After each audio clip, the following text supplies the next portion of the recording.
Assalamualaikum warahmatullahi wabarakatuh. Sahabat Sutini Story, mari kita awali kisah ini dengan sholawat kepada baginda Rasulullah Shallallahu Alaihi Wasallam. Jangan lupa pula untuk menekan tombol subscribe, like, dan bagikan video ini agar semakin banyak yang bisa mengambil hikmah dari kisah nyata penuh pelajaran hidup. Pernahkah kalian mendengar seorang gadis desa sederhana yang hidupnya berubah total setelah merantau ke negeri orang?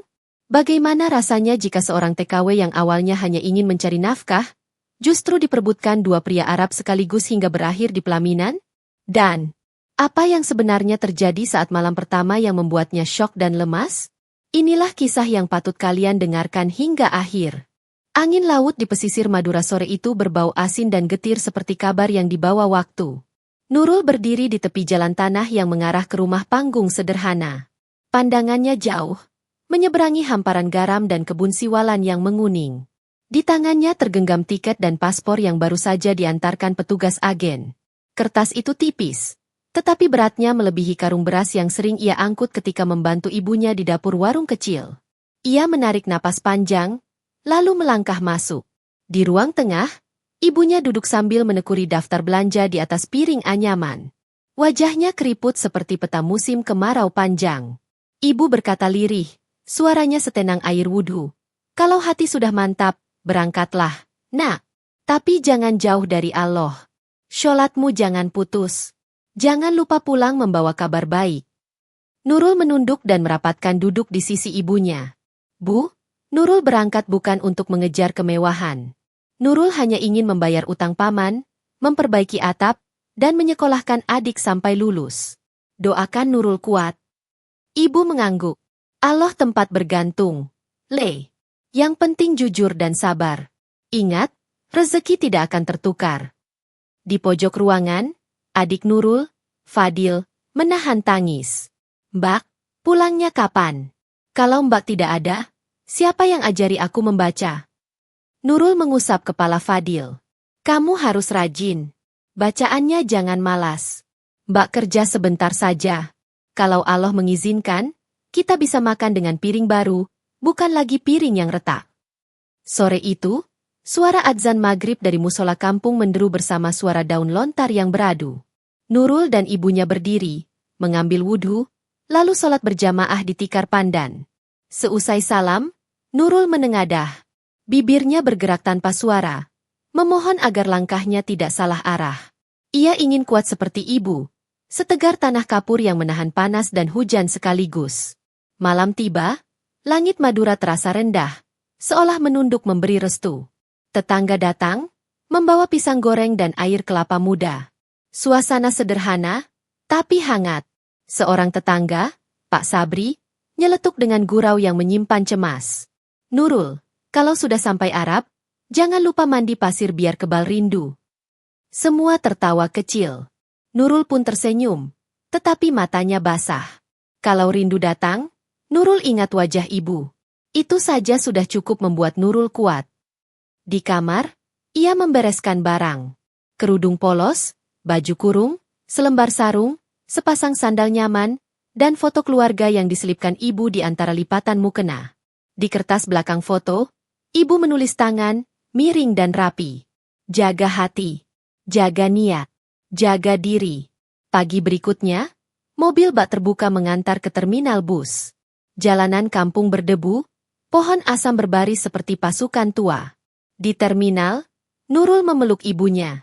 Pelukan itu tidak panjang, tetapi terasa sangat lama. Seolah waktu sendiri belajar menahan napas.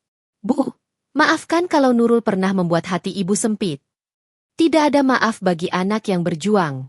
Yang ada hanya restu, jawab ibu sambil menekan bahu Nurul. Kalau capek, berhenti sebentar.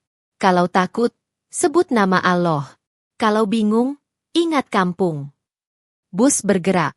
Madura perlahan menjadi lukisan di kaca jendela. Laut, pagar bambu, sawah kering, anak-anak berlari tanpa sandal. Semuanya mengecil dan melebur menjadi satu warna bernama rindu. Nurul bersandar, menatap langit. Di ujung sana, ia membayangkan atap rumah berganti seng baru, dinding didempul ulang, adik berganti seragam rapi, ibu tersenyum tanpa menyembunyikan lelah. Perjalanan menuju bandara membuka lembar kehidupan lain. Di ruang keberangkatan, Nurul melihat rombongan calon TKW lain. Ada yang tertawa keras menutupi gugup, ada yang diam seperti menahan badai. Seorang perempuan sebaya menoleh, senyumnya hangat. "Namamu siapa?" tanya perempuan itu. "Nurul." "Kamu?" "Aku Siti. Orang Tuban. Pertama kali keluar negeri. Katanya kerja di Arab itu berat, tapi gajinya bisa buat menebus mimpi." Nurul mengangguk. "Mimpi itu mahal. Tapi Allah Maha Kaya. Semoga kita pulang membawa kabar baik." Mereka tertawa pendek, lalu saling memberi semangat. Ketika pengumuman boarding terdengar, dada Nurul berdebar seperti gong yang dipukul berulang. Ia menggenggam paspor. Tangannya dingin. Namun langkahnya ringan. Di jendela pesawat, Indonesia pelan menghilang, digantikan hamparan awan putih yang tenang, seperti halaman kosong yang siap ditulis. Beberapa jam kemudian, gurun pasir pertama menyapa dari balik jendela pesawat yang berkabut. Garis-garis bukit pasir memanjang seperti kain sutra yang disisir angin.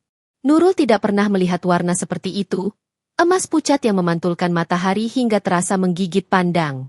Saat roda pesawat menyentuh landasan, orang-orang bertepuk tangan pelan. Nurul menghela napas. Disinilah hidup barunya bermula. Di negeri yang nama kotanya selama ini hanya ia dengar dari televisi dan cerita tetangga. Negeri dengan suara adzan yang menggema dari menara tinggi, dengan pasar yang aromanya campuran rempah dan oat, dan dengan bahasa yang masih terasa asing di lidahnya. Di aula imigrasi, ia menunggu bersama Siti dan beberapa orang lain. Petugas agen di Arab mengangkat papan bertuliskan nama mereka, lalu menggiring seperti kawanan burung migran yang mencari dahan baru. Mobil van melesat di jalan raya yang lebar, menembus kota yang berkilau namun sunyi di siang membara. Rumah tempat Nurul bekerja berdiri di distrik tua yang tenang. Pagar besi hitam, taman kurma mungil, dan teras marmer yang memantulkan cahaya. Di ambang pintu, seorang pria berusia 50-an berdiri tegap. Sorot mata tajam, janggut rapi, parfum yang harum namun berwibawa. Dialah Tuan Khalid. "Selamat datang," katanya dalam bahasa Arab yang pelan. "Kau Nurul?" Nurul menunduk sopan.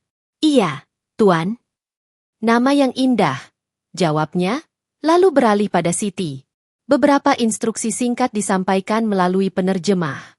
Tugas Nurul mengurus ruang dalam, dapur, dan membantu madam ketika menerima tamu. Aturannya sederhana. Bangun sebelum fajar.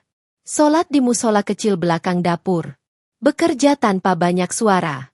Waktu istirahat setelah zuhur dan setelah isya. Hari-hari pertama berjalan seperti benang yang ditarik hati-hati. Nurul belajar ritme rumah itu.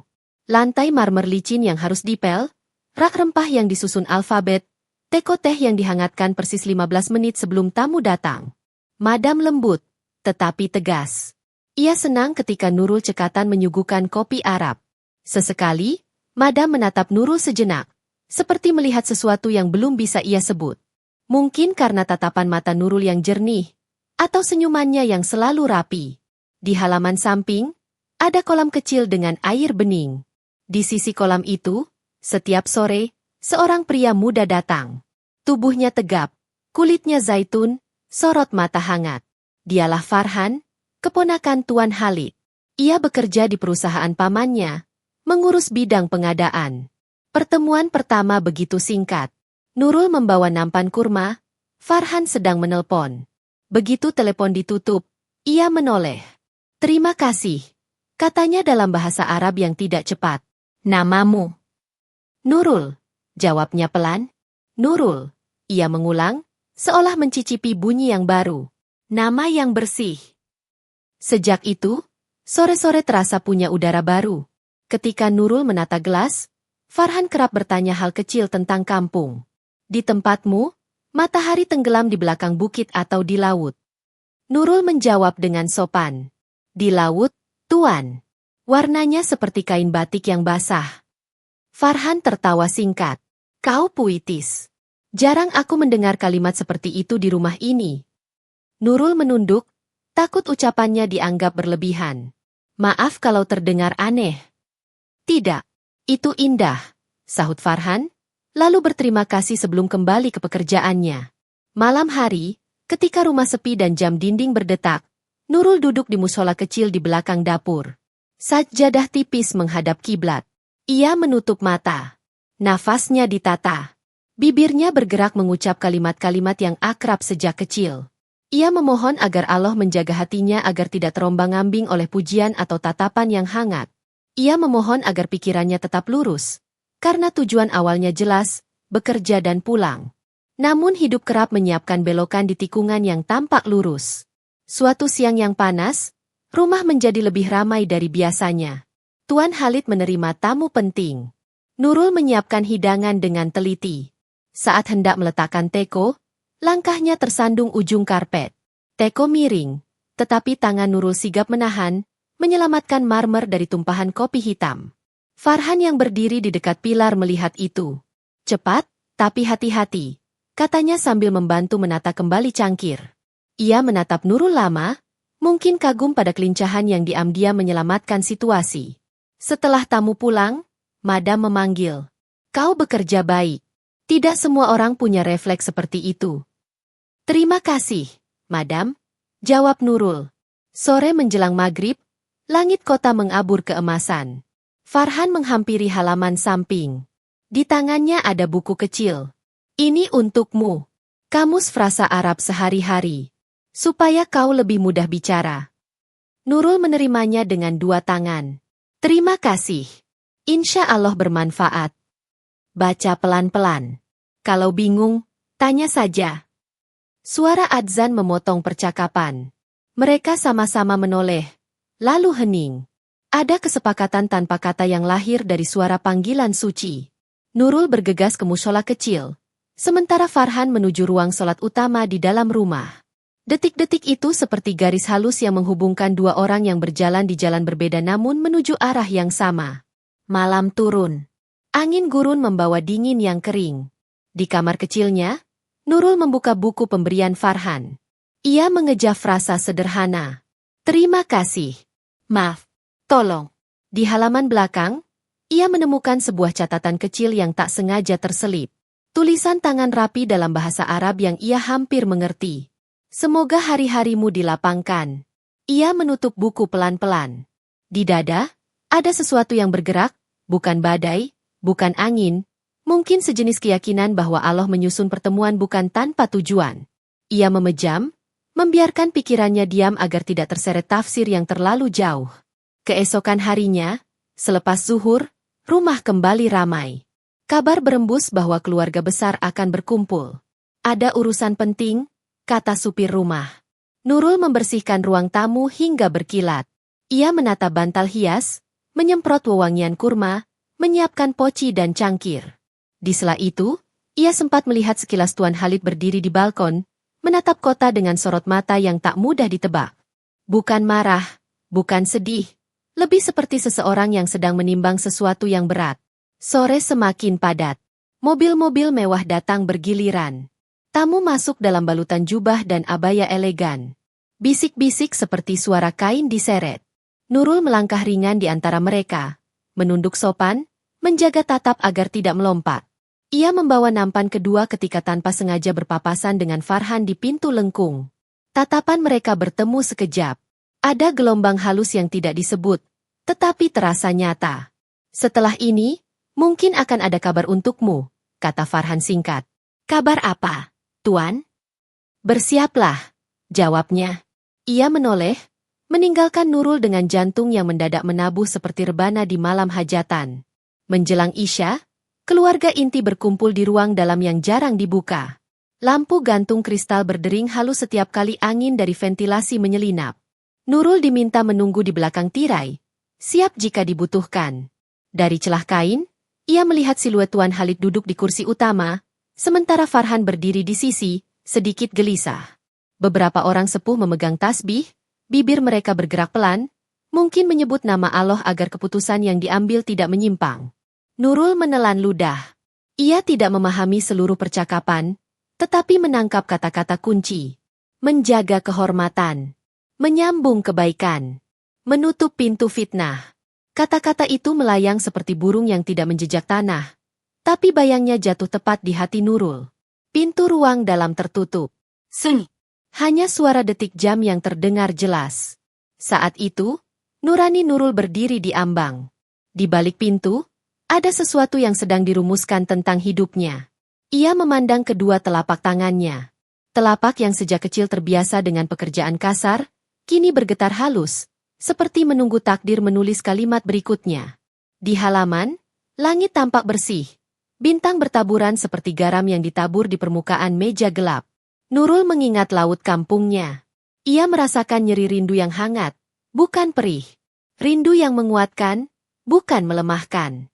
Ia menarik napas dan menghembuskannya pelan, seperti menyiapkan diri menyeberangi jembatan yang belum terlihat ujungnya. Ketika tirai akhirnya bergerak dari dalam, dan namanya dipanggil pelan, langkah Nurul maju tanpa berderit. Di ambang ia menunduk, lalu berdiri diam. Di hadapannya, para tetua menatap dengan cara yang membuat ruangan terasa lebih berat. Tuan Khalid membuka suara, tenang namun tegas. Nurul, kami memanggilmu karena ada urusan yang menyangkut kehormatan dan kebaikan bersama. Farhan menoleh sekejap, seperti ingin memastikan sesuatu di mata Nurul. Nurul tidak menjawab. Ia hanya menatap lantai marmer yang memantulkan bayangnya seperti cermin. Di detik itulah ia merasakan satu hal yang tidak bisa ia sebut, melainkan hanya ia rasakan. Seperti ujung bab yang hendak dibalik. Dan ketika kalimat pertama jatuh dari bibir Tuan Khalid, udara di ruangan seolah mundur setengah langkah. Kalimat itu tidak panjang, tetapi cukup untuk mengguncang arah hidup yang selama ini lurus. Kalimat yang akan mengantarkan Nurul pada malam yang kelak membuatnya syok dan lemas. Kalimat yang memulai babak baru, di negeri gurun, di bawah langit yang disaksikan bintang. Demi menjaga kehormatan dan kebaikan, kami memintamu menyiapkan hatimu. Nurul menunduk semakin dalam. Di dadanya, nama Allah bergetar seperti doa yang baru dilahirkan. Ia tidak menangis, tidak pula tersenyum. Ia hanya bersiap, dengan cara yang paling sunyi dan paling berani yang bisa dilakukan seorang gadis desa. Hening merapat, dan jarum jam terus berjalan, membawa cerita ini melangkah ke ujung bab pertama, tepat di depan pintu bab berikutnya yang belum terbuka. Pagi di Riyadh itu begitu berbeda. Udara masih sejuk, burung-burung merpati beterbangan di antara atap rumah-rumah batu. Nurul sudah terbiasa bangun sebelum adzan subuh, menyiapkan teh hangat untuk majikan, serta membersihkan ruang tamu besar yang dindingnya penuh hiasan kaligrafi emas. Kehidupan sebagai TKW di rumah besar itu membuatnya harus disiplin, menahan lelah, dan selalu tersenyum walau hati sering menangis. Namun hari itu, langkahnya terasa gemetar. Malam sebelumnya, ia dipanggil ke ruang keluarga oleh Tuan Khalid. Suasana tegang, semua anggota keluarga hadir.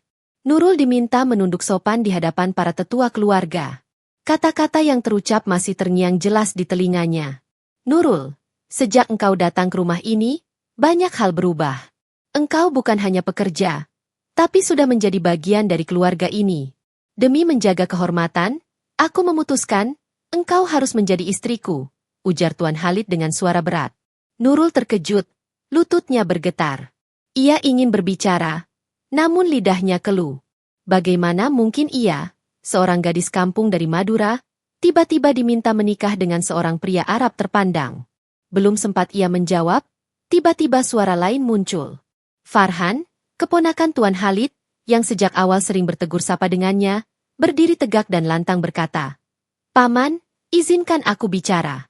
Aku juga mencintai Nurul. Sejak pertama kali melihatnya, aku tahu dialah wanita yang kucari. Aku ingin menikahinya." Ruangan itu mendadak hening. Semua mata menoleh. Sebagian terkejut, sebagian bingung.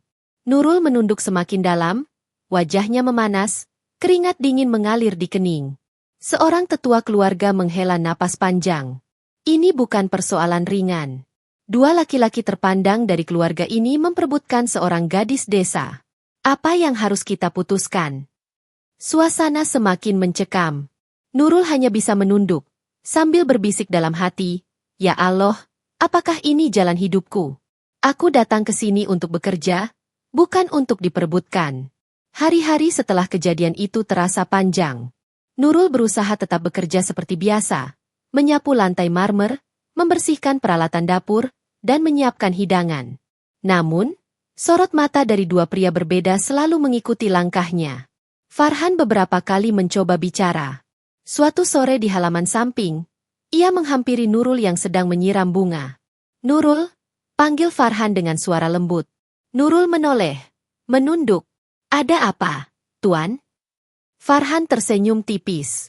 "Jangan panggil aku Tuan. Panggil saja Farhan.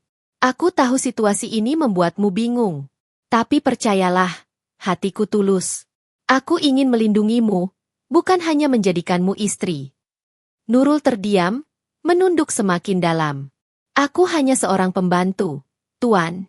Bagaimana mungkin aku pantas diperebutkan? Aku datang ke sini demi keluarga, bukan untuk mencari cinta." Farhan menatap serius. "Cinta tidak melihat asalmu, Nurul.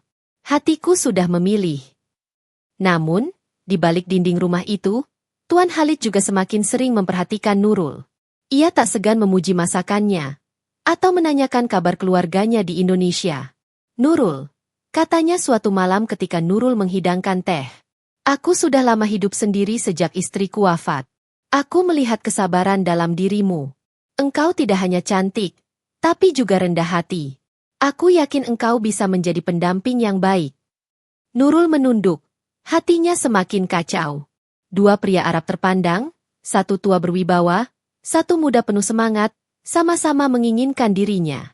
Di kamar kecilnya malam itu, Nurul berdoa dengan mata basah. "Ya Allah, tunjukkan jalan MU. Aku tidak ingin hidupku dipermainkan. Aku hanya ingin membantu ibu dan adik di kampung. Jika memang ini takdir, kuatkan aku. Jika bukan, jauhkan aku."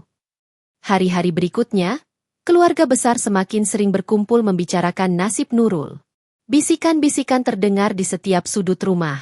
Ada yang mendukung Khalid, karena ia kepala keluarga. Ada pula yang membela Farhan, karena cintanya dianggap tulus. Hingga akhirnya, sebuah keputusan mengejutkan dibuat. Untuk menjaga kehormatan dan meredam konflik keluarga, Nurul akan dinikahkan dengan keduanya, dengan perjanjian khusus yang hanya mereka yang tahu. Ketika kabar itu disampaikan, Nurul hampir pingsan. Ia duduk lemas, wajahnya pucat. Bibirnya hanya mampu bergetar. "Ya Allah, apakah ini jalan yang harus aku tempuh?" Tangisnya pecah malam itu. Namun ia tidak berdaya menolak. Hidupnya seperti daun kering yang terbawa angin takdir. Di balik segala kebingungan itu, ia tahu satu hal. Malam pertama yang akan datang bukan sekadar malam biasa, melainkan malam yang akan mengubah hidupnya untuk selamanya. Hari itu matahari gurun bersinar terik, seolah menyorot langsung pada rumah besar keluarga Khalid. Nurul duduk di kamar, tubuhnya bergetar hebat. Jantungnya berdetak lebih cepat daripada biasanya. Hanya beberapa jam lagi, hidupnya akan berubah total. Kabar pernikahan ini menyebar cepat di lingkungan keluarga besar. Para tetua sudah duduk di kursi kehormatan. Para wanita sibuk menyiapkan makanan khas Arab. Di halaman rumah, tenda besar berdiri, dihiasi lampu gantung indah. Nurul merasakan dirinya seperti terjebak dalam mimpi panjang yang tidak bisa ia hentikan. "Nurul, bersiaplah. Waktunya sebentar lagi," ujar Madam, istri sepupu Tuan Khalid, yang ditugaskan mendandani Nurul. Dengan tangan gemetar, Nurul mengenakan gaun pengantin putih panjang yang berkilauan. Rambutnya ditata sederhana, wajahnya dipoles dengan riasan tipis, namun kecantikan alaminya justru terpancar lebih jelas. Saat ia bercermin, matanya basah. "Ya Allah, kuatkan aku," bisiknya lirih. Acara ijab kabul berlangsung di ruang tamu megah yang dipenuhi aroma oud dan bunga segar. Tuan Khalid duduk bersila di depan para tetua, wajahnya tenang dan penuh wibawa. Di sisi lain, Farhan juga duduk, wajahnya tegas namun terlihat gugup. Seorang syekh keluarga membacakan akad. Suaranya bergema, menandai sakralnya ikatan itu. "Tuan Khalid, apakah engkau menerima Nurul sebagai istrimu dengan mahar yang telah ditentukan?" "Aku terima," jawab Khalid lantang. Lalu giliran Farhan. "Farhan, apakah engkau juga menerima Nurul sebagai istrimu dengan mahar yang telah ditentukan?" "Aku terima," jawabnya, dengan suara bergetar namun penuh keyakinan. Suasana seketika hening. Semua orang menunduk, seolah memahami bahwa keputusan besar baru saja terjadi. Seorang gadis desa Madura kini resmi menjadi istri dua pria Arab sekaligus. Sebuah pernikahan yang tak pernah terbayangkan. Nurul hanya bisa duduk dengan wajah pucat. Air matanya jatuh satu persatu. Ia bukan menangis bahagia, melainkan kebingungan dan ketakutan. Dalam hati ia berbisik, "Ya Allah, inikah takdir yang Engkau tulis untukku? Aku pasrah." Setelah acara selesai, tamu-tamu mulai bubar. Rumah kembali tenang. Malam menjelang, dan saat itu perasaan Nurul semakin tidak karuan. Di kamar pengantin yang megah, ranjang besar dengan sprei putih dan hiasan bunga mawar merah sudah tertata rapi. Lilin aromaterapi menyala, membuat ruangan terasa hangat namun menegangkan. Nurul duduk di tepi ranjang, tubuhnya kaku. Tangannya gemetar, menggenggam erat mukena kecil yang tadi ia pakai sholat. Suara pintu berderit. Tuan Khalid masuk lebih dulu, wajahnya tegas namun teduh. Ia menatap Nurul lekat-lekat, lalu mendekat. "Nurul, mulai malam ini engkau adalah istriku. Jangan takut. Aku akan menjagamu," ucapnya dengan suara berat. Sebelum Nurul sempat menjawab, pintu kembali terbuka. Farhan masuk dengan langkah cepat. Wajahnya penuh emosi. Matanya menatap Nurul dengan rindu yang lama ia simpan. "Aku juga suamimu, Nurul. Jangan takut. Aku mencintaimu dengan sepenuh hati," katanya sambil mendekat. Nurul terdiam, tubuhnya semakin kaku. Ia tidak tahu harus bagaimana menghadapi situasi itu. Dua pria, keduanya kini sah menjadi suaminya, berada di hadapannya dalam satu malam. "Paman, beri aku waktu dengan Nurul. Biarkan dia merasa nyaman dulu," ucap Farhan menahan nada suaranya. Namun Khalid menatap tajam. "Farhan, jangan lupa siapa yang lebih dulu. Kita sudah sepakat, dan malam ini bukan waktumu membantah." Ketegangan memenuhi ruangan. Nurul merasa seolah berada di antara dua gunung besar yang akan runtuh kapan saja. Dadanya sesak, keringat dingin menetes, matanya berkunang-kunang. "Ya Allah, apa yang harus aku lakukan?" lirih Nurul, hampir tidak terdengar. Suasana hening, hanya detak jantung Nurul yang menggema di telinganya. Malam itu baru saja dimulai, namun Nurul sudah merasa tubuhnya lemas, seakan semua tenaga hilang. Ia tahu, malam pertama ini bukan sekadar ujian cinta, melainkan ujian iman dan keberanian yang akan mengubah jalan hidupnya selamanya. Udara malam di Riyadh begitu sunyi, hanya suara angin gurun yang berdesir melewati sela-sela jendela kamar besar itu. Di dalam kamar, suasana tegang begitu terasa. Lampu gantung berkilau, lilin aromaterapi menyebarkan wangi mawar bercampur cendana, namun justru membuat jantung Nurul berdegup semakin kencang. Ia duduk di tepi ranjang megah, jemarinya saling menggenggam erat hingga memutih. Mukena yang tadi ia gunakan sholat Isya masih terlipat di pangkuannya. Bibirnya terus bergetar, berdoa lirih. "Ya Allah, kuatkan aku malam ini. Jangan biarkan aku jatuh dalam kebingungan. Lindungi aku dari segala yang tak pantas." Pintu kamar masih terbuka. Dari sana, langkah-langkah berat Tuan Khalid mendekat. Wajahnya teduh, meski sorot matanya penuh wibawa. Di belakangnya, Farhan mengikuti, namun dengan langkah yang penuh emosi. "Nurul," suara Khalid berat, penuh kuasa.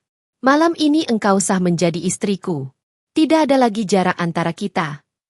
Namun Farhan segera menimpali dengan nada suara berbeda, lebih lembut dan penuh perasaan. "Nurul, aku tahu engkau takut, tapi percayalah, aku tidak akan memaksamu. Aku hanya ingin kau merasa aman bersamaku." Kata-kata itu membuat hati Nurul semakin kacau. Ia menunduk, tidak berani menatap keduanya. Dalam hatinya, ia berteriak, "Ya Allah, bagaimana mungkin aku harus menghadapi dua pria sekaligus yang sama-sama mengaku suamiku?" Khalid melangkah lebih dekat, duduk di sisi ranjang. Ia menatap Nurul, lalu berkata tegas, "Engkau jangan gentar. Aku akan menuntunmu. Kau adalah amanah bagiku." Farhan mendekat dari sisi lain, menatap Nurul dengan mata yang penuh rasa sayang. "Jangan dengarkan dia saja, Nurul. Dengarkan juga hatimu. Aku tahu hatimu gemetar, tapi percayalah, aku ingin menjadi tempatmu bersandar." Suasana kamar itu kian panas, bukan oleh suhu udara, melainkan oleh pertarungan batin yang begitu hebat. Dua pria, paman dan keponakan, sama-sama ingin menunjukkan perannya sebagai suami. Nurul yang sederhana, seorang gadis desa dari Madura, kini berada di tengah pusaran besar yang tak pernah ia bayangkan. Air mata perlahan mengalir di pipinya. Ia menatap keduanya, lalu berucap dengan suara bergetar, Aku hanyalah seorang perempuan biasa. Aku tidak pernah meminta semua ini. Aku hanya ingin mencari rezeki untuk keluargaku. Kenapa aku harus berada di posisi seperti ini? Khalid terdiam sejenak, kemudian berkata dengan suara berat, karena ini takdir, Nurul. Takdir yang sudah ditentukan oleh Allah. Kau harus menerimanya dengan tabah. Farhan, dengan suara hampir putus asa, menggenggam tangan Nurul. Aku tidak peduli apa kata orang. Yang aku tahu, aku mencintaimu. Aku akan melindungimu meski harus melawan siapapun. Nurul semakin lemas. Tubuhnya terasa ringan, seolah semua tenaga hilang. Malam itu, bukan kebahagiaan pengantin baru yang ia rasakan, melainkan ketakutan yang membuatnya pucat. Ia hanya bisa bersandar, membiarkan air matanya jatuh. Suasana sunyi. Hanya terdengar nafas berat ketiganya. Detik jam di dinding berdetak seolah memperlambat waktu. Nurul merasa seperti terjebak di ruang yang tak ada pintunya. Ia berdoa dalam hati, Ya Allah, jangan biarkan aku tersesat. Jika ini jalan MU, beri aku kekuatan. Jika ini cobaan, beri aku kesabaran. Dan malam itu pun menjadi awal dari ujian yang lebih berat. Sebuah malam pertama yang bukan hanya tentang cinta, tetapi tentang harga diri, takdir, dan pertarungan batin yang akan meninggalkan bekas mendalam di hati Nurul selamanya. Malam semakin larut, bintang-bintang bergemerlap di langit Riyadh. Namun di kamar besar itu, suasana justru makin mencekam. Nurul masih duduk kaku di tepi ranjang, tubuhnya lemas, air matanya belum juga berhenti. Dua pria yang kini resmi menjadi suaminya berdiri di hadapannya, masing-masing dengan tatapan berbeda. Khalid berdiri tegak, wajahnya tegas, suaranya dalam. Nurul, jangan ragu. Engkau sah menjadi istriku. Aku berhak atasmu. Tapi percayalah, aku tidak akan menyakitimu. Aku hanya ingin kau taat, karena taatmu adalah kehormatan bagiku. Farhan melangkah maju, nada suaranya jauh lebih lembut. Nurul, aku tahu kau takut. Aku bisa merasakan getar di tanganmu. Aku tidak ingin kau menjalani malam ini dengan tangis. Aku ingin kau merasa tenang, bukan dipaksa. Kedua pria itu saling menatap. Suasana tegang, udara seolah membeku. Nurul terjepit di antara mereka, seperti burung kecil yang tak tahu di mana harus berteduh. Hatinya dipenuhi rasa takut, bingung, dan tak percaya dengan apa yang sedang terjadi. Ya Allah, apa yang sedang engkau tulis untukku? Lirih Nurul dalam hati, suaranya hampir tidak terdengar. Khalid mendekat, duduk di sisi ranjang, mencoba menyentuh bahu Nurul. Namun Nurul menepis pelan, tubuhnya bergetar. Aku tidak siap, Tuan, ucapnya dengan suara serak. Farhan cepat-cepat maju, menangkis perlahan. Paman, lihatlah dia. Nurul belum siap. Jangan paksa dia. Khalid menatap tajam ke arah Farhan. Jangan ikut campur, Farhan. Ingat posisimu. Aku lebih tua, aku yang memutuskan. Farhan membalas tatapan itu dengan berani. Tapi aku juga suaminya. Aku berhak melindunginya dari rasa takut. Pertengkaran kecil itu membuat Nurul semakin pucat. Kepalanya berkunang-kunang, tubuhnya seperti kehilangan tenaga. Air matanya terus mengalir. Ia merasa benar-benar lemas, seolah dunia berputar di sekelilingnya. Aku mohon, jangan bertengkar karena aku, ucap Nurul lirih, hampir terputus-putus. Aku hanya seorang perempuan biasa. Aku tidak tahu harus bagaimana. Aku takut, aku lelah, aku tidak sanggup. Kata-katanya terhenti, tubuhnya tiba-tiba limbung. Farhan sigap menopang bahunya. Nurul, astagfirullah. Dia pingsan. Khalid pun ikut panik. Wajahnya yang biasanya tegas mendadak berubah. Cepat, baringkan dia.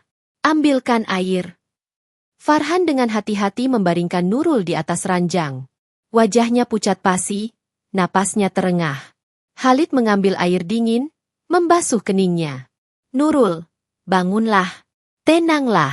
Kami tidak akan menyakitimu, ujar Khalid dengan suara lebih lembut dari biasanya. Perlahan, kelopak mata Nurul bergerak.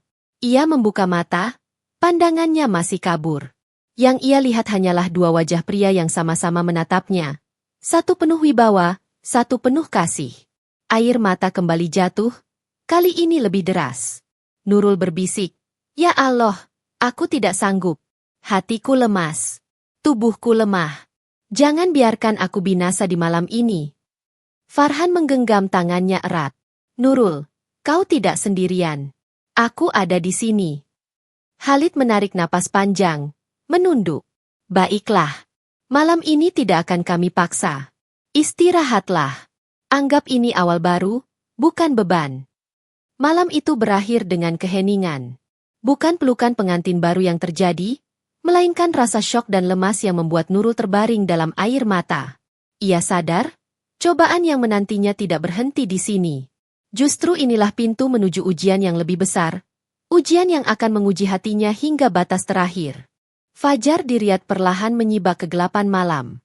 Adzan subuh menggema dari menara tinggi, suara muadzin merambat ke seluruh penjuru kota.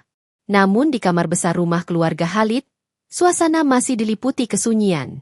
Nurul terbangun dengan mata bengkak. Tubuh masih terasa lemah setelah semalaman hanya terbaring dengan hati yang kalut. Ia duduk di atas sajadah, menunduk dalam-dalam. Bibirnya terus bergetar, berdoa lirih. "Ya Allah, Engkau tahu betapa lemahnya aku. Aku hanyalah perempuan desa yang ingin mencari rezeki halal. Tapi mengapa jalan hidupku dipenuhi kerumitan seperti ini? Jika ini ujian, kuatkanlah aku.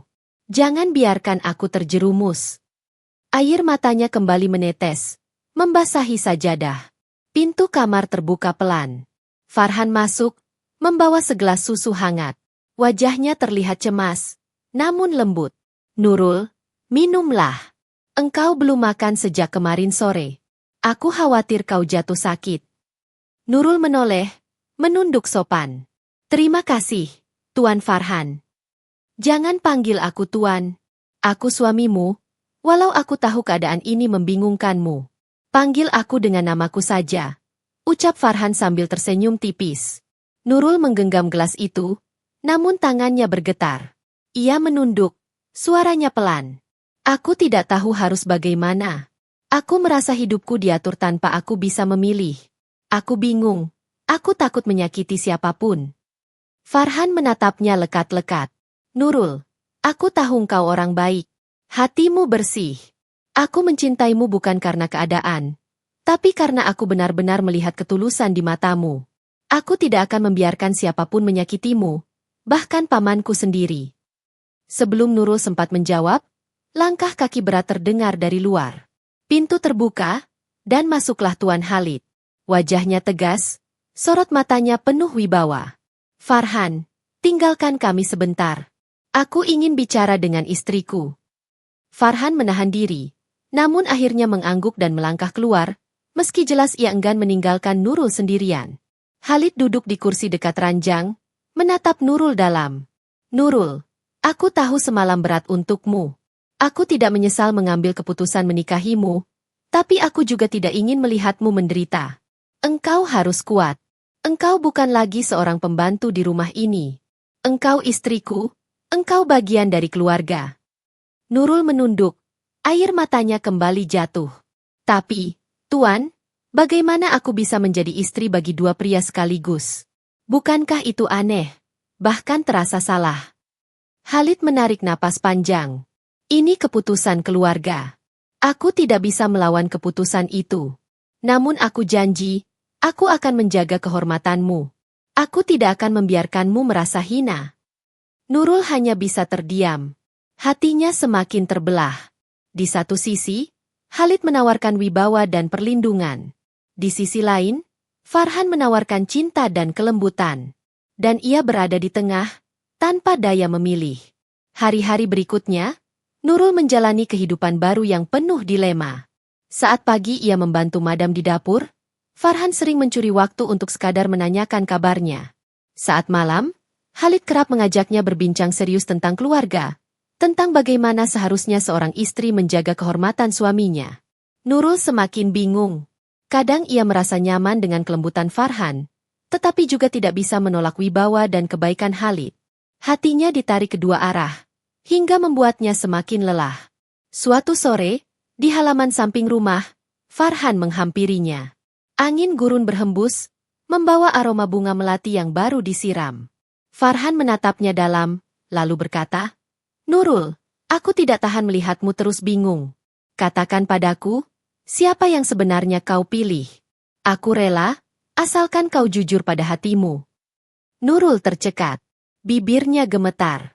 Ia ingin menjawab, tapi lidahnya keluh. Air matanya jatuh begitu saja. Aku tidak tahu, Farhan. Aku hanya merasa tubuhku semakin lemah.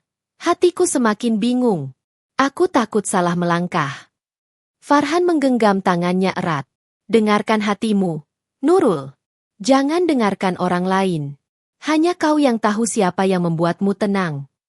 Namun dari kejauhan, Khalid memperhatikan percakapan itu. Wajahnya mengeras, sorot matanya tajam. Ia melangkah pergi tanpa berkata apapun, tapi jelas hatinya menyimpan bara. Malam itu, Nurul kembali terduduk di atas sajadah, tubuhnya lemas. Ia tahu, badai yang lebih besar akan segera datang. Ia terjebak di antara cinta dan kuasa, di antara kelembutan dan wibawa, di antara dua pria yang sama-sama mengaku berhak atas dirinya. Dan ia berdoa lebih lama dari biasanya. Ya Allah, jangan biarkan aku binasa di tengah kebingungan. Tunjukkan jalan MU, meski itu jalan yang paling menyakitkan sekalipun.